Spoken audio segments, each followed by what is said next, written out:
Amigos, buenos días, bienvenidos a la emisión matinal nacional de 24 horas. Liz Valareso, qué gusto saludarte, ¿cómo estás? El gusto siempre. Una tacita de café caliente, sí. Amanezco muy bien, gracias Milton. Acá te cuento que con garúa, está garuando, algo friecita esta mañana, tenemos un clima bastante raro estos días, un sol intenso el fin de semana, ahora nublado y con garúa. Acá también, el cielo está completamente nublado, hay un poco de lluvia en algunos sectores de la capital, baja temperatura, no pasa de 10 grados, así que abríguese, salga con cuidado, salga con tiempo porque el tráfico en Quito está infernal cada día más y bueno, tenga cuidado. Sí, la misma recomendación de mi lado, acá en Guayaquil pasa exactamente lo mismo. Tenemos buena información para usted, bueno, información importante, no sé qué tan buena, pero importante sí es para el país. Y vamos a analizar el año de la Asamblea Nacional. Vamos a estar con dos invitados que nos van a ayudar a entender qué ha pasado en este año en la Asamblea Nacional. Mauricio Alarcón, director de la Fundación Ciudadanía y Desarrollo. Y también estará con nosotros Livia Rivas, presidenta del Instituto Ecuatoriano de Estudios Legislativos. Bueno, vamos a hablar de este tema y a propósito, vamos a iniciar con el tema legislativo.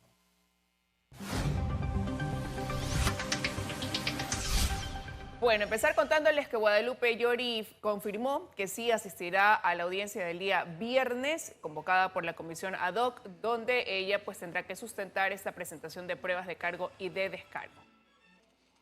Claro, por ahora la defensa de Guadalupe Llori cree que no hay las pruebas suficientes como para que esta comisión decida destituirla del cargo de presidenta, pero como ustedes saben, desde el inicio, cuando se planificó conformar esta comisión, se dijo que era una comisión con fines de destitución.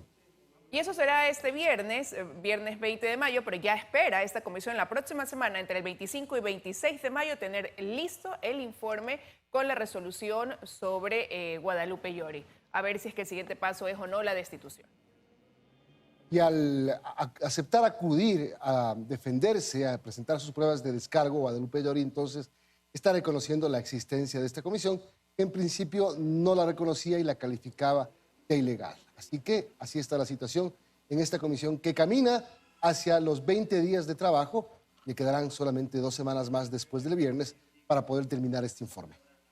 Y donde se siguen generando pugnas a la interna es en la bancada de la izquierda democrática. Ahora resulta que hay 2 directivas. Recordemos que hubo una convención en Manabí a finales de abril donde figuraba otra persona como coordinador de la bancada que fue desconocido. Finalmente lo que resulta es que ahora hay 2 directivas. Tras las expulsiones de varios asambleístas del bloque de la bancada de Izquierda Democrática, se decidió por parte de la mayoría de direcciones de la Izquierda Democrática a nivel provincial desconocer a Guillermo Herrera como su presidente y elegir a otro. Escuchemos, ayer fueron al Consejo Nacional Electoral los miembros de la nueva directiva de la Izquierda Democrática. La decisión que fue tomada el 30 de abril en encargarle la presidencia de Izquierda Democrática al compañero Enrique Chávez, eso es reconocido por la mayoría de los presidentes de escala nacional. No es que el partido Izquierda Democrática está separado.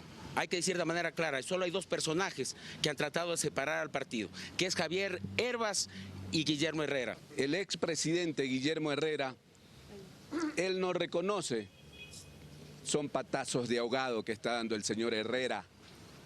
Está destruyendo el partido. Nosotros remitimos un documento al Consejo Nacional Electoral con fecha 3 de mayo indicando todas las irregularidades por las cuales se dio en esta convención. El Consejo Nacional Electoral tendrá que revisar todo lo actuado.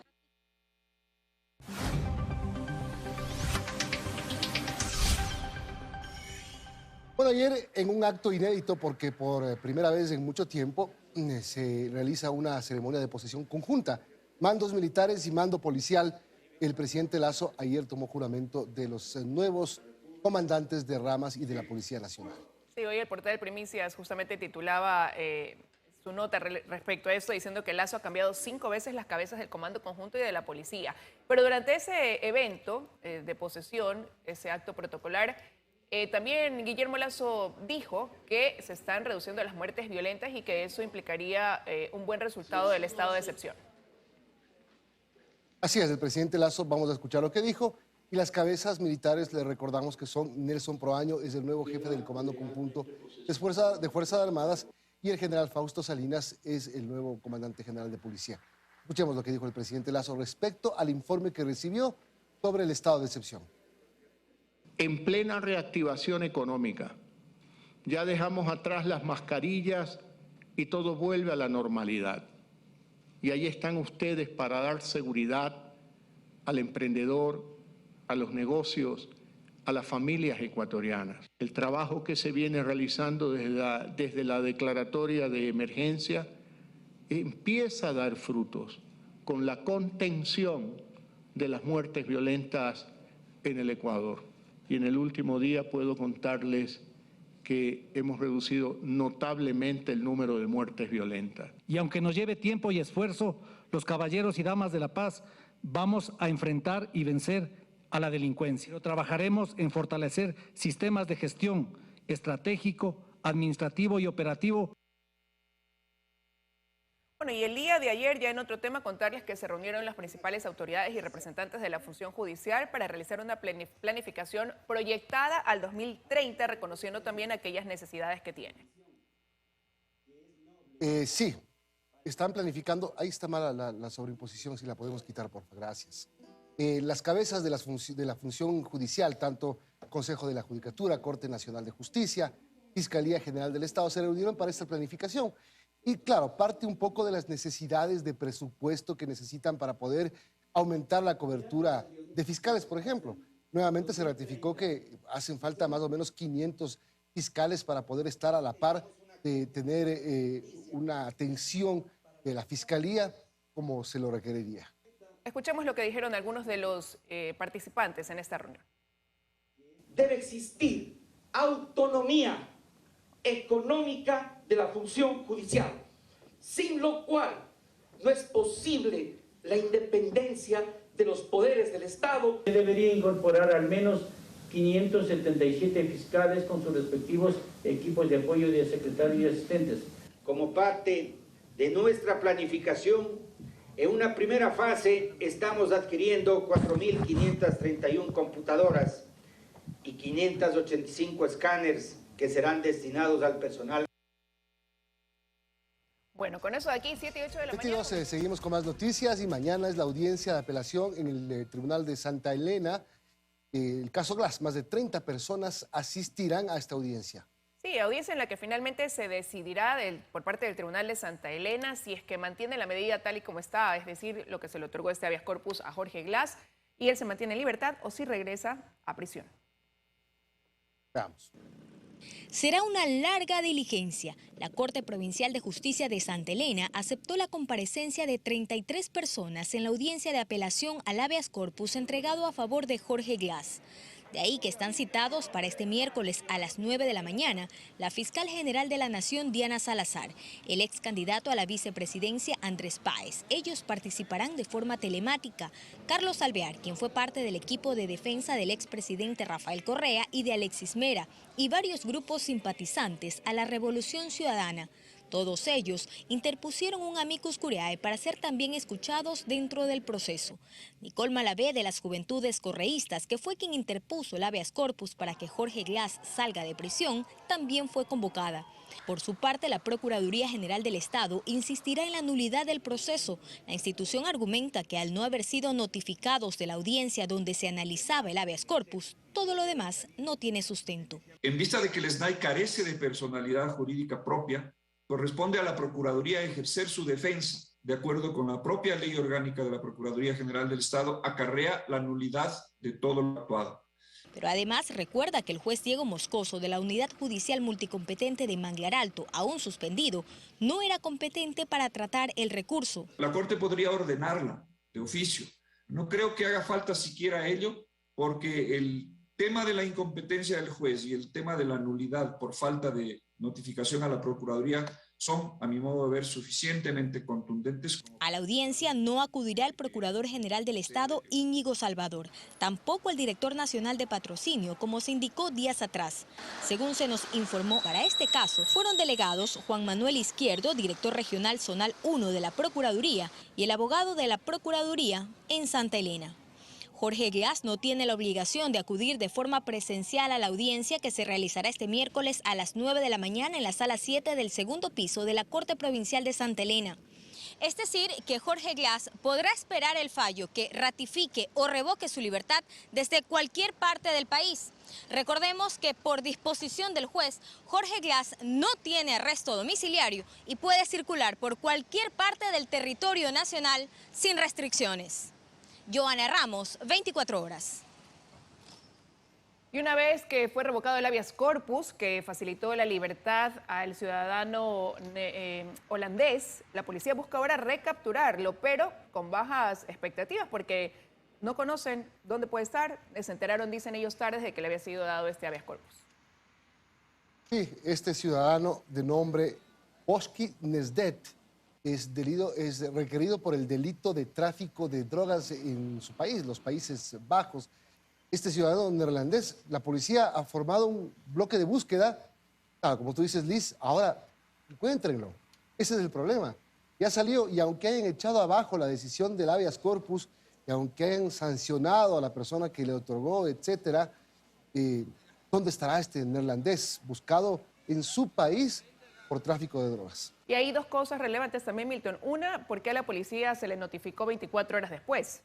Eso es lo que la policía ha dicho, por un lado, ¿no? Y por otro lado, mencionar un dato interesante, es que Clever Franco, que es el juez ponente del tribunal que echó abajo el habeas corpus, es uno de los 3 magistrados que van a revisar ahora el otorgamiento del habeas corpus a Jorge Glass.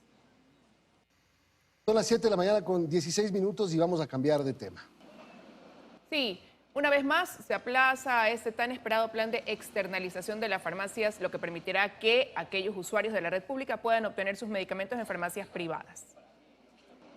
Así es, el Ministerio de Salud comunicará cuándo va a ser el inicio de este plan que busca que los pacientes puedan ir a las farmacias y obtener los medicamentos que en este momento les están faltando en los hospitales. Busca el gobierno garantizar el abastecimiento y busca el gobierno cortar las líneas de corrupción en la compra y venta de medicinas, que ha sido realmente un cáncer para el sistema público de salud. Se había dicho que arrancaría el 16 de mayo, o sea, ayer, pero lo cierto es que las últimas declaraciones ya no precisan una fecha, sino que más bien hablan de que entrará en funcionamiento o en aplicación en las próximas semanas. Que sea pronto. Vamos a la pausa, son las 7 de la mañana con 17 minutos y no se olvide que más adelante vamos a analizar el año. Sí, vamos a analizar este primer año de gestión de la Asamblea Nacional, pero para entrar en contexto hay que decir que la Asamblea ha estado inmersa en varias polémicas, lo cual ha generado rechazo en la población. La encuestadora Perfiles de Opinión reporta que la Asamblea Nacional, presidida por Guadalupe Llori, en su gestión entre muy buena y buena, se ubica en un 11,18%, esto es hasta el 25 de abril de este año que se realizó dicha encuesta. Mientras que ante la pregunta de Click Report sobre la aprobación del legislativo durante este periodo, se reporta que un 19,50% incluso piensa que su rendimiento es más bajo y la aprobación también que el Consejo de Participación Ciudadana y Control Social. En cuanto a las leyes aprobadas por la Asamblea Nacional en el periodo que tienen ahora en funcionamiento, ¿no? El Instituto Ecuatoriano de Estudios Legislativos reporta que 15 leyes fueron aprobadas en segundo debate por esta Asamblea, de las cuales 11 están publicadas en registro oficial, y que una ley ingresó por el Ministerio de la Ley, que es la Ley Orgánica para el Desarrollo Económico y Sostenibilidad Fiscal. Milton. Y vamos a analizar este tema. Está con nosotros Livia Rivas, que justamente es la presidenta del Instituto Ecuatoriano de Estudios Legislativos, y Mauricio Alarcón, presidente de la Fundación Ciudadanía y Desarrollo. Malas notas tiene la Asamblea Nacional, muchos problemas. Y bueno, aquí Guadalupe Llori se parapeta un poco en que en su periodo, hasta la fecha, 23 leyes sin registro oficial, es mayor al número alcanzado por Elizabeth Cabezas, por ejemplo, por José Serrano. Y la pregunta es esa. Buenos días, estimado Milton, estimada Liz, muchísimas gracias por su gentil invitación, un placer compartir este espacio con Mauricio. Bien, me parece que en este tema del número de leyes aprobadas por la Asamblea Nacional, pues hay un margen de error, pues se han incluido en esa sumatoria leyes que fueron aprobadas en el periodo legislativo anterior, y en esta cifra justamente coincidimos con la Fundación Ciudadanía y Desarrollo en el sentido de que son 15 leyes en realidad las que han sido aprobadas en este periodo legislativo por parte de la actual Asamblea. Pero a mí me parece importante destacar que más allá de las cifras, más allá de los números, hay algo que más allá de la percepción ciudadana en torno a la gestión de lo que ha pasado en estos meses al interior del Parlamento ecuatoriano, hay que rescatar que efectivamente estas 15 leyes representan algo importante. ¿En qué sentido? 15 leyes aprobadas implican que las comisiones especializadas han trabajado para aprobar informes de primer y segundo debate e implica también que en la Asamblea Nacional sí existe la capacidad para llegar a acuerdos. De forma tal no se entendería que existan leyes que efectivamente fueron aprobadas, inclusive con votos superiores a la mayoría absoluta. Leyes que inclusive han superado los 120, los 130 votos durante este periodo legislativo y adicionalmente que inclusive cuando han sido devueltas por el Ejecutivo como consecuencia de objeciones parciales, han alcanzado para la ratificación más allá de los 92 votos que requiere la Constitución y la ley. Es decir, detrás de toda la bronca y de toda la pugna que está ocurriendo en la Asamblea, Mauricio, hay trabajo. O sea, las calificaciones son injustas. Milton, Liz, buen día, un gusto compartir este espacio con Lidia. Las calificaciones no son injustas porque no hay que analizar las cifras de manera fría. Probablemente en cuanto a producción legislativa, como bien se ha dicho, haya un número importante de normas. Lidia incluso ya ha mencionado la importancia de llegar a acuerdos, que es lo que ha permitido que éstas entren en vigencia. Pero una buena calificación jamás se podría obtener cuando quizá estamos frente al periodo con el mayor número de camisetazos de la historia legislativa de Ecuador. 22 casos de transfugismo, incluso con tiempo récord. El primero registrado antes de que la Asamblea inicie formalmente su periodo. No se diga del uso de la fiscalización como herramienta de chantaje, en lugar de ser una herramienta de control político, como manda la Constitución. Y pues obviamente, como nuestra memoria no es a largo plazo, lo que nos ha quedado a la gran mayoría de nosotros son estos 2 o 3 meses de entrampamiento de trabajo legislativo, producto de las pugnas internas por alcanzar un espacio específico dentro de la Asamblea Nacional, la presidencia. Ese tipo de cuestiones que entorpecen el normal desenvolvimiento del órgano de representación por excelencia son los que hacen que hoy esta institución no goce ni de la credibilidad ni de la confianza de los ecuatorianos. Buenos días a ambos, y ahí quería preguntarle, en base a estas cifras, a estos números que se manejan, a la abogada Livia Rivas. Ellos se propusieron para este año 86 proyectos de ley, fue una cifra que dieron, vamos a tramitar en este año. ¿Fue muy ostentoso poner ese número realmente o si no se hubieran dado todas estas circunstancias políticas, todas estas separaciones, estos problemas a la interna, hubieran podido quizás sí adelantar ese trabajo, un número real de leyes que se puede tramitar en un año en la Asamblea? Definitivamente, estimada Liz, fue una cifra demasiado ambiciosa. De hecho, cuando se anunció este número de leyes que iban a ser aprobadas durante el primer año, se advirtió que, dada la complejidad que reviste el procedimiento parlamentario, mire usted, primer y segundo debate en las comisiones especializadas y aprobación en el Pleno, esta cifra resultaba imposible de acceder. Sin embargo, eso en su momento pues, fue el plan que se adoptó al inicio de esta legislatura con la señora presidenta y en reunión con las bancadas legislativas. Pero en la práctica de esos proyectos de ley que originalmente estuvieron planteados como el Plan Minga, pues no se puede afirmar que en su totalidad se haya alcanzado esto, ¿no? Muchos tienen que ver también con iniciativas que vinieron también de periodos legislativos anteriores, pero que efectivamente durante esta gestión han terminado aprobándose por el Pleno de la Asamblea Nacional. Ahora, pero mire, Mauricio, lo que dicen, ¿no? Que esa asamblea se ha enfocado más quizás en la parte de fiscalizar y realizar juicios políticos que en la aprobación de leyes. Suman más juicios que leyes propias, ¿no? Porque lo que han tramitado mucho de eso son reformas a leyes que ya venían en camino. Indiscutiblemente, Liz, e insisto, no se trata siquiera de resaltar la importancia de hacer control político. Se trata de que en muchos casos, como hemos visto en las últimas semanas, los pedidos de juicio político son simplemente herramientas de chantaje y extorsión a autoridades en funciones. ¿Cómo puede ser eso posible de presentar un proceso y después de estar retirando firmas? O quitar incluso la iniciativa del juicio político para agilitar el trámite de otros selectivamente, burlando la norma, indiscutiblemente, faltando a la integridad que debería regir por principio este tipo de procesos. La fiscalización es positiva. Hemos terminado en este primer año con varios procesos en trámite, abiertos y hasta cerrados, con censuras y destituciones, por supuesto, muchas de ellas no compartidas ni por la ciudadanía ni por algunos sectores políticos del país, pero lo óptimo es que estos procesos se manejen de la forma más constitucional posible. entendiendo, por supuesto, que son políticos y que por lo tanto no se manejan con total objetividad ni total imparcialidad como debería ser formalmente en la justicia, por citar un caso. O sea, se puede hacer un resumen de que tenemos en este momento una asamblea más fiscalizadora que legisladora, Livia, y en la relación con el Ejecutivo se desgastó muy rápido. Las iniciativas del Ejecutivo fue aprobada una importante y por el Ministerio de la Ley, otra importante fue rechazada y otras dos presentadas inicialmente no están todavía en el segundo debate.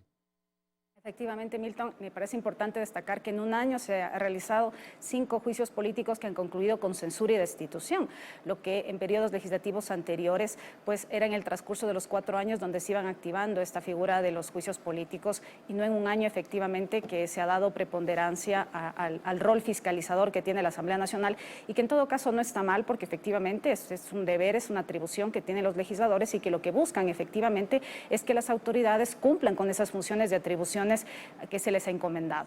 Pero en lo que dice relación con el Ejecutivo, recordará usted que desde el inicio de esta legislatura pues hubieron complicaciones en esa relación. La amenaza de la muerte cruzada ha estado latente durante este año de funciones de la Asamblea Nacional, desde la presentación del primer proyecto de ley calificado de urgencia en materia económica ante la no calificación porque no cumplía con el requisito de unidad de materia, pues ya se empezaron a oír voces de muerte cruzada con la finalidad de que se puedan aprobar estos proyectos de ley que tienen relación con las políticas económicas del gobierno actual. Y es justamente en esta área donde definitivamente se han provocado también estos roces entre el Ejecutivo y el Legislativo, porque hay otras temáticas que, como les señalo, permiten con facilidad que tanto el Ejecutivo como el Legislativo puedan acordar en este proceso de formación de la ley, en que el Ejecutivo también es copartícipe, pues que terminen siendo aprobadas más allá de objeciones y publicadas en el registro oficial. Pugna afuera, pugna adentro, es más cerca la implosión de la Asamblea que una explosión hacia afuera. Indiscutiblemente, Milton, pues las pugnas han estado a la orden del día. No nos olvidemos que en los primeros meses de gestión legislativa ya la Asamblea se dio, entre comillas, el lujo de perder a una vicepresidenta por un caso de corrupción, que a las primeras semanas en funciones saltó a través de las redes sociales ese discurso de un asambleísta de Pachacutic diciendo que si roben, roben bien para que no les estén siguiendo en función de los comités de ética. Hemos visto otros casos que por fuerza de los votos se han quedado a medio camino.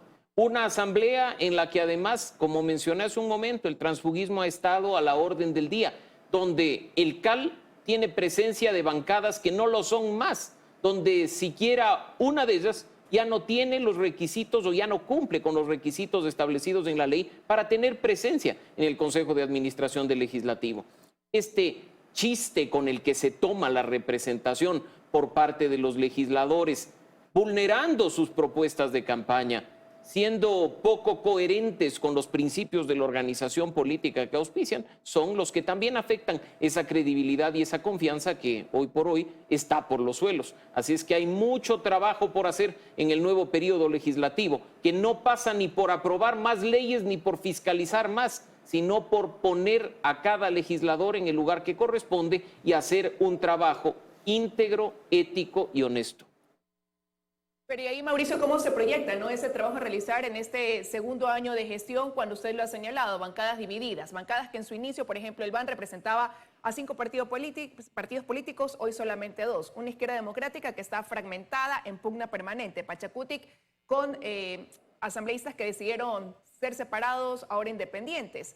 Y así las fuerzas han ido cambiando. ¿Cuál es entonces esa proyección que tiene esta asamblea en cuanto a su conformación?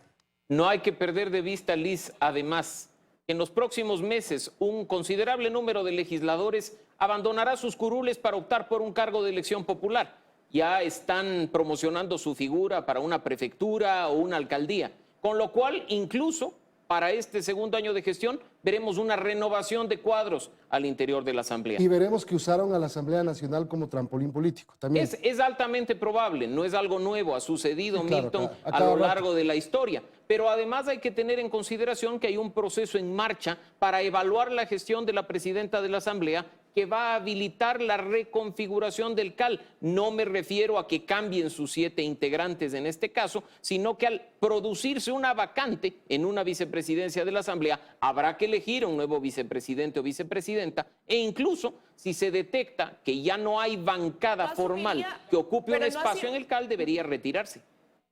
¿No asumiría Virgilio Saquicela?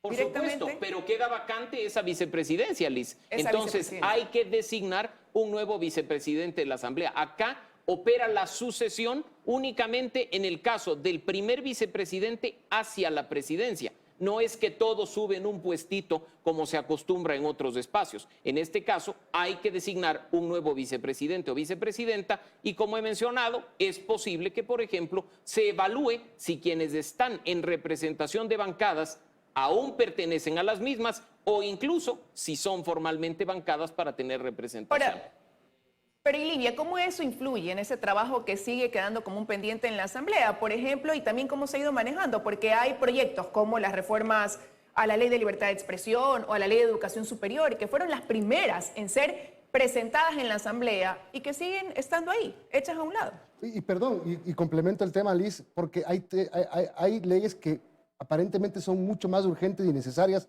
por la Ley de Uso Legítimo de la Fuerza, una ley que se fue configurando y que existe en varios cuerpos legales y no se los trató. El último en llegar fue el del presidente de la República, el último, ya había más. En este caso en particular, todas estas iniciativas que vienen desde el Ejecutivo suelen tener conflicto al interior del Parlamento cuando no se manejan adecuadamente las relaciones con las diferentes bancadas legislativas. Siempre tiene que haber un contacto, una cercanía, por lo menos con los jefes de bloques o bancadas, y por lo general este ha sido el rol que ha estado llamado a cumplir también el presidente o presidente de la Asamblea, de tratar de hacer acercamientos entre la función ejecutiva y el legislativo de la forma más transparente y orientada justamente a la aprobación de aquellos artículos que integran los cuerpos legales de forma tal que se puedan atender las demandas ciudadanas. Todos estos proyectos de ley obviamente serán reconfiguradas las fuerzas políticas y habrá que ver bajo el supuesto de que se llegue a configurar la destitución de la actual señora presidenta de la Asamblea Nacional. Hay que considerar que en este caso en particular hay algunas fases que todavía están pendientes. Por un lado tenemos esta decisión de la Comisión Pluripartidista, que habrá que ver si al llegar al Pleno llega a obtener los 70 votos. No debemos dejar de lado que está pendiente un recurso de apelación ante la Corte Provincial respecto también de esa acción de protección que en un momento presentó la señora presidenta. Y paralelamente tenemos también estas denuncias en torno a la pérdida de la calidad de asambleísta, ya no solo el cargo de autoridad de la Asamblea Nacional. Esto, como bien señaló Mauricio en su momento, va a determinar pues que se tenga que asumir la designación de una nueva autoridad como vicepresidente, primer vicepresidente o vicepresidenta de la Asamblea Nacional, sin descuidar también que está pendiente esta solicitud que en su momento también realizaron varios legisladores de denuncias en contra de los miembros del Consejo de Administración Legislativa, que de llegar a configurarse y de llegar a tramitarse en una comisión pluripartidista, podrían inclusive terminando reconfigurando absolutamente todo el Consejo de Administración Legislativa, de existir también las causales y los votos. Un tema importante que tú mencionas, Livia, es esto: cuando el presidente presenta proyectos, hay más problemas. El presidente ha presentado 6 proyectos, 207 proyectos han presentado los asambleístas. La pregunta es: ¿cuántos de esos 207 han sido aprobados o cuántos están en trámite? Los proyectos que han sido aprobados son de iniciativa de los legisladores. Estos proyectos que ha presentado el presidente de la República, en su momento el de calificado de urgencia en materia económica, pues entró por el Ministerio de la Ley, el otro fue archivado y todavía están pendientes de trámite, y obviamente como parte de este proyecto de ley de uso progresivo de la fuerza también estará considerado el proyecto de ley del señor presidente. Pero creo que ante la demanda ciudadana en el tema de seguridad no me cabe duda que existirán los votos al interior del Parlamento para poder aprobar el proyecto.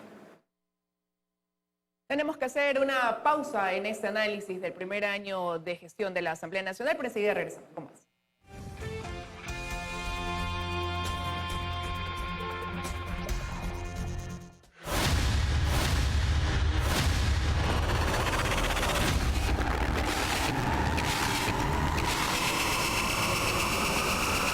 ¡Prepárate! Sube tu video de casting hasta el 20 de junio a teleamazonas.com.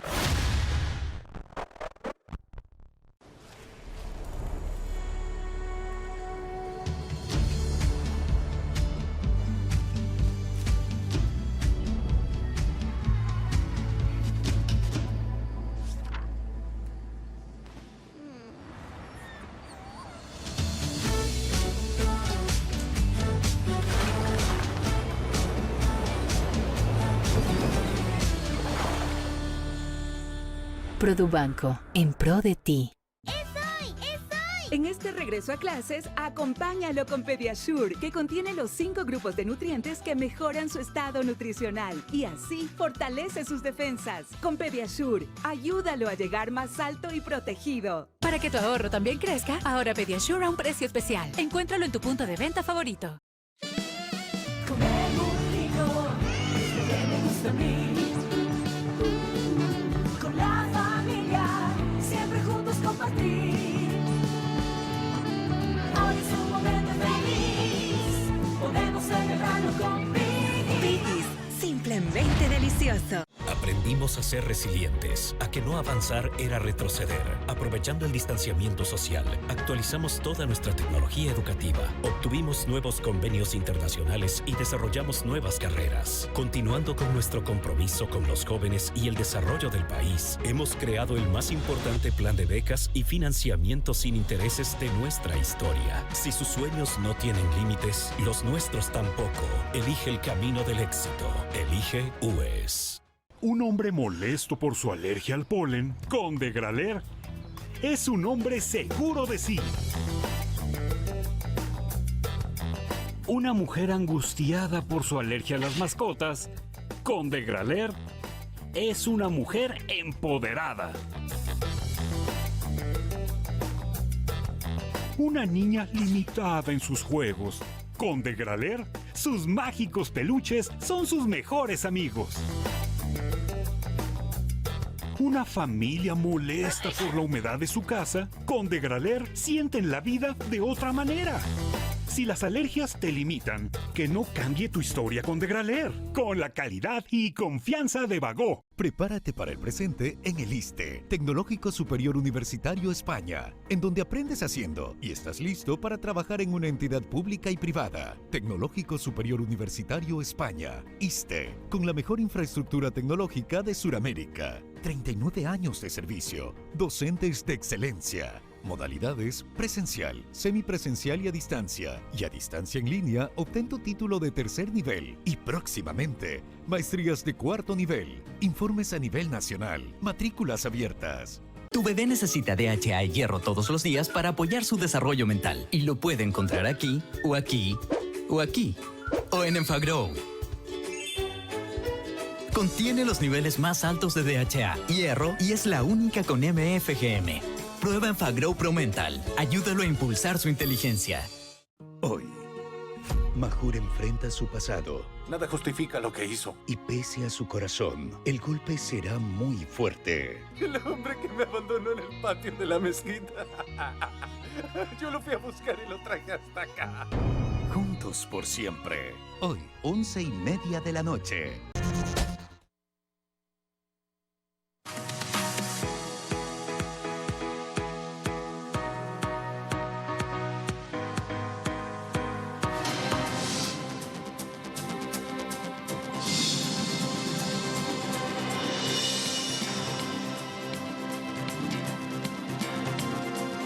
En 7:41 seguimos analizando el primer año de la Asamblea Nacional Libia. Hablábamos de, viendo la cámara, hablábamos de la cantidad de leyes presentadas por asambleístas, 207, y las iniciativas presidenciales. 6 iniciativas presidenciales, de las cuales una fue aprobada por el Ministerio de la Ley, otra rechazada y otras están ahí. El número es importante, es decir, la relación presentada, aparte de todas las peleas, pugnas, acusaciones y todo. ¿El número del trabajo del presidente presentado a la Asamblea es importante, es alto?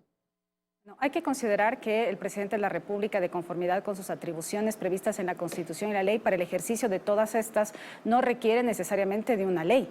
Puede ejecutar una serie de competencias a través de la adopción de políticas públicas y la adopción de acciones al interior de toda la estructura de la función ejecutiva, como los ministerios. Sin embargo, se entenderá que, de acuerdo con su plan de gobierno, aquellos temas que tengan exigencia de ser aprobados vía legislativa, al amparo de aquellos, por ejemplo, temas vinculados con garantías y derechos, o temas tributarios, que ha sido lo que se ha incluido en los proyectos de ley calificados de urgencia en materia económica, requieren necesariamente por mandato constitucional de ser tramitados al interior del Parlamento.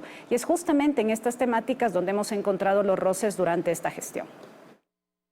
Y es importante eso, tratarlo, Mauricio, también porque un asambleísta decía que no, la Asamblea no debe ser calificada por la cantidad de leyes que haga, sino por la calidad y el estar en sintonía con lo que el pueblo necesita. ¿Están en sintonía ellos? Y ese es un punto clave.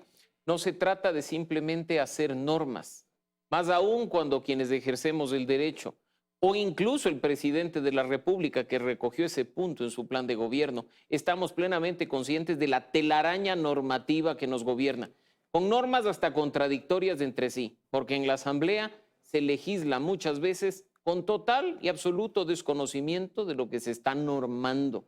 Y eso trae consecuencias. Así como consecuencias trae aprobar una ley que no cuenta con el dictamen del Ministerio de Finanzas, que termina siendo una ley inaplicable, que no da ningún beneficio a la ciudadanía. Así es que no se trata, como dije al inicio, de simplemente lanzar una cifra, sino, por ejemplo, dar el dato relevante de que 7 de cada 10 proyectos de ley presentados al interior de la Asamblea Nacional consiste en reformas a normas vigentes. No son normas nuevas. Es una iniciativa. Pero eso responde a que ellos están en. Pero eso responde a que esta Asamblea está en sintonía ¿o no? Con lo que realmente requiere el en sintonía esta Asamblea con las necesidades de los ecuatorianos, estaría, por ejemplo, discutida y aprobada con responsabilidad la Ley de Uso Progresivo de la Fuerza. Estaría discutida y aprobada o rechazada con responsabilidad la Ley de Inversiones que presentó el Ejecutivo. Porque muy fácil para muchos salir con frases cliché o palabras que calan muy bien en la ciudadanía, como la de privatización, para echar abajo un proyecto cuyo objetivo, y hay que decirlo, era generar nuevas fuentes de empleo. Hay que hacer condiciones normativas para que venga la inversión extranjera. Hay que generar seguridad jurídica para que los nacionales no se vayan. Pero incluso eso se contradice cuando vemos una de las peores reformas tributarias presentadas en el último tiempo, que entra por el Ministerio de la Ley en complicidad con la primera minoría de la Asamblea Nacional y con las consecuencias que hoy todos los ecuatorianos estamos viendo. ¿Y qué pasa ahora en adelante? ¿Qué tiene que pasar a partir del 24 de mayo que cumpla el presidente y que el presidente ofrece hacer un giro en su gestión? ¿Qué es mejor? ¿Que el presidente se decida por disolver la Asamblea Nacional? ¿Cómo el presidente puede gobernar sin Asamblea Nacional? Como ha dicho, voy a dar la espalda. ¿Es mejor? ¿Mal contigo, peor sin ti? No se trata, Milton, de gobernar sin la Asamblea.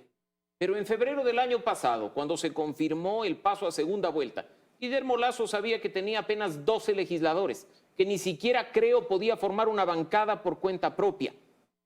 Hizo inclusiones a su plan de gobierno y dijo que la gran mayoría de sus propuestas se iban a resolver en 100 minutos a través de decretos ejecutivos. Y hoy es culpa de la Asamblea Nacional. Es muy fácil echar el muerto o lanzar la responsabilidad a quienes no gozan de credibilidad y confianza. Lidia, la Asamblea carga con su propio muerto. A mí me parece que es importante señalar que la Asamblea Nacional pues tiene estos dos roles fundamentales de legislar y fiscalizar.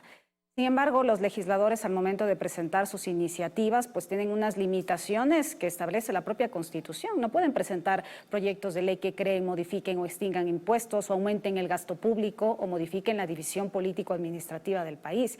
Y lastimosamente, ¿qué es lo que hemos visto? Y han venido arrastrando también una ley que viene del periodo legislativo anterior y que es objeto de una acción de inconstitucionalidad. Por ejemplo, tenemos esta reforma a la Ley Orgánica de Educación Intercultural que ha generado realmente una suerte de conflicto actualmente entre el Ejecutivo y el gremio de los maestros, ¿no es cierto? En el sentido de estos incrementos de remuneraciones, tanto en el tema de las remuneraciones propiamente como de las jubilaciones, que terminó aprobándose en el periodo legislativo anterior, luego fue sujeta de una acción de inconstitucionalidad, regresó a la Asamblea Nacional para que sea revisada por estas exigencias de que cuente con estos informes del Ministerio de Finanzas. Actualmente fue objetada por inconstitucionalidad de forma total por el presidente de la República y está en manos de la Corte Constitucional. Y entonces vemos cómo también durante este periodo legislativo la Corte Constitucional ha tenido un rol fundamental en el proceso de formación de la ley. Se ha derivado a la Corte muchas iniciativas porque han terminado por objeciones por inconstitucionalidad. Inclusive se le buscó consultar una objeción relacionada con el proyecto de ley de interrupción voluntaria por el embarazo, considerando que eso no estaba previsto de forma alguna en la Constitución y eran los legisladores a los que les correspondía simplemente ratificarse o allanarse en torno a la objeción. Y no se diga también una serie de consultas que en su momento también ha sido la función legislativa la que ha remitido al señor Procurador General del Estado. Mire usted, es anecdótico que la señora Presidenta de la Asamblea Nacional le pregunte al señor Procurador General del Estado cómo interpretar la propia ley aprobada por la función legislativa. De forma tal que nos parece que hay una serie de cuestionamientos durante el ejercicio en este primer año. Ahora, pero partiendo de eso precisamente, ¿qué va a pasar a partir del 25 de mayo? Porque por un lado, el gobierno anuncia que se va a enfocar en la inversión social, seguramente va a necesitar de la Asamblea, aunque diga que no, pero dentro del mismo gobierno hay estos dos discursos, ¿no? Llega a ocupar el Ministerio de Gobierno un ex asambleísta que se pensó podía tender puentes y conciliar, Mauricio, pero finalmente el presidente Guillermo Lasso sigue manteniendo ese discurso de que seguirá adelante sin la Asamblea o con la Asamblea en sus proyectos. ¿Qué tan viable puede llegar realmente a hacer eso? Sabemos, Liz, que el país cuenta con una constitución hiperpresidencialista, que hay mucha concentración de poder en el presidente, al punto que la muerte cruzada incluso no lo es tal, pues las herramientas con las que cuenta el presidente, y así lo hizo incluso de manera arrogante en una entrevista a un medio local, pasan por una firma, mientras que en el caso de la Asamblea pasan por un proceso de varios días.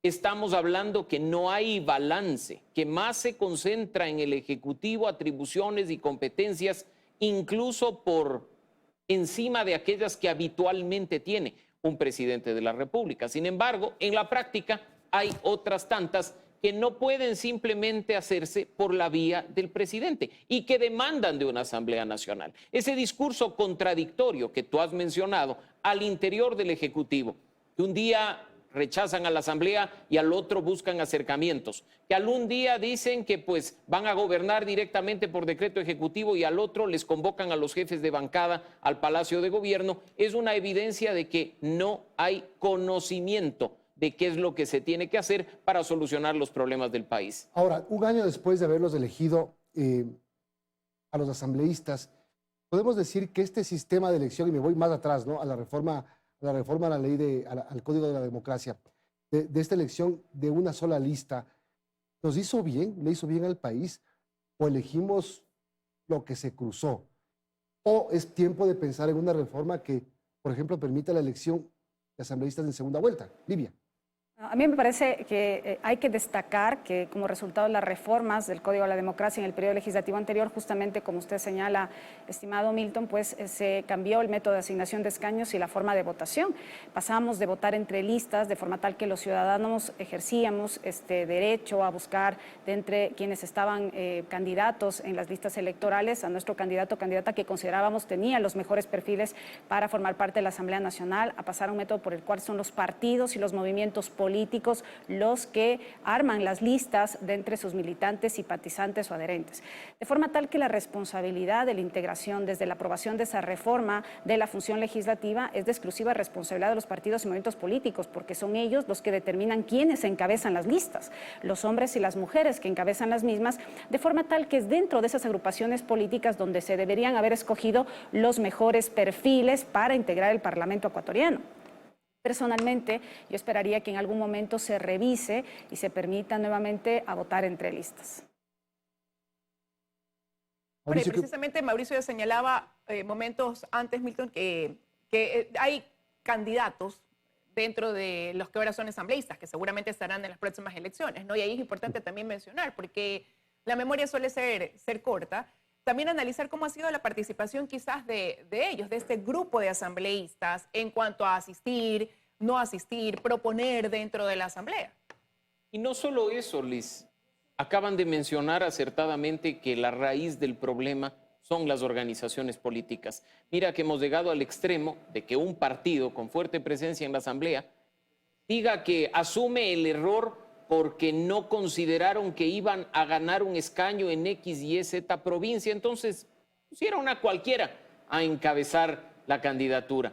Ese es el nivel de irresponsabilidad, donde además las elecciones primarias, que no son obligatorias, porque se aplican también procedimientos democráticos internos, son un saludo a la bandera, porque las listas se conforman a última hora. Hemos escuchado casos en los que a través de un telefonazo terminan entregando el segundo y el tercer puesto de listas nacionales. Hoy son legisladores. ¿Representan a la organización política? No. Ni siquiera conocen sus valores, sus principios. La crisis de representatividad al interior de la Asamblea Nacional tiene una razón. Y lo que hay que hacer no es reformar ni el método de asignación de escaños ni la forma de elección, porque así hemos ido de tumbo en tumbo estos 43 años del último periodo democrático. Se trata de atacar el problema en su raíz. Las organizaciones políticas tienen que, en primer lugar, depurarse, para lo cual el Consejo Nacional Electoral tiene que hacer público el registro. Hay más organizaciones que candidatos. Entonces, pero por supuesto, y algo más grave.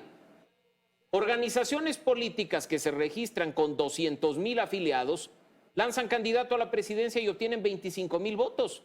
Eso quiere decir que ni siquiera quienes crearon la organización política respaldan al candidato presidencial. Las organizaciones, lamentablemente, con este proceso perverso de obtención de personería jurídica, se han convertido simplemente en cuestiones de venta o de renta al mejor postor. En el último proceso electoral, hasta se denunció en la Fiscalía que una organización política había solicitado 1.2 millones de dólares y otros tantos regalos para que un grupo en específico pueda presentar candidatos. ¿Dónde está la investigación? ¿Dónde está el resultado? Nos queda poco tiempo, pero no quería dejar de preguntar eso. Pero también nos pasa, regresando a la Asamblea, porque los requisitos que tiene que cumplir alguien que quiere ser asambleísta también están quizás hasta muy por debajo de lo que te puede pedir una empresa privada para ocupar un determinado cargo en muchas ocasiones. ¿No tiene que ver también con eso? Este tema de los requisitos ha sido debatido. También recordarán que hubo una iniciativa ciudadana con la finalidad de reformar la Constitución e incrementar los requisitos para acceder al cargo de asambleístas. Y en su momento, pues ya la Corte Constitucional se pronunció que determinados requisitos como exigir título profesional o de otra naturaleza, pues requerían de una asamblea constituyente. Y que en el caso de la edad, que era relativa, por ejemplo, al caso de las 2 cámaras para los senadores, era posible hacerlo a través de la Asamblea Nacional. Pero realmente el tema de los requisitos es relativo. Si usted revisa la configuración de las asambleas desde la aprobación de la Constitución y en adelante, hay un alto número de asambleístas que tienen título profesional, también hay asambleístas que tienen posgrados y maestrías. Como también hay algunos que afirman, bueno, deberían ser todos abogados, cosa con la que personalmente estoy en desacuerdo porque las leyes son multidisciplinares. Coincido nuevamente con Mauricio en el sentido de que es un tema de representación al interior de los partidos y movimientos políticos, un tema de usar el fondo partidario al que están destinados justamente para procesos de capacitación y formación al interior de las organizaciones políticas y de entender con claridad cuál es el rol que tienen al asumir la función de legislador, de fiscalizar y legislar y de estar en sintonía con estas demandas ciudadanas permanentes. Tenemos que terminar y solo quiero que me respondan con una palabra. ¿Podemos esperar algo mejor de la Asamblea? Sí, no, tal vez paso. Mauricio. No, definitivamente. Livia. La esperanza nunca se pierde. Yo espero que sí. Gracias. Livia Rivas, Mauricio Alarcón, gracias por acompañarnos hoy. Son las 7:55 y tenemos que despedir el programa. Tenemos ya que despedir. Con nosotros será mañana, hasta el día de mañana en este espacio.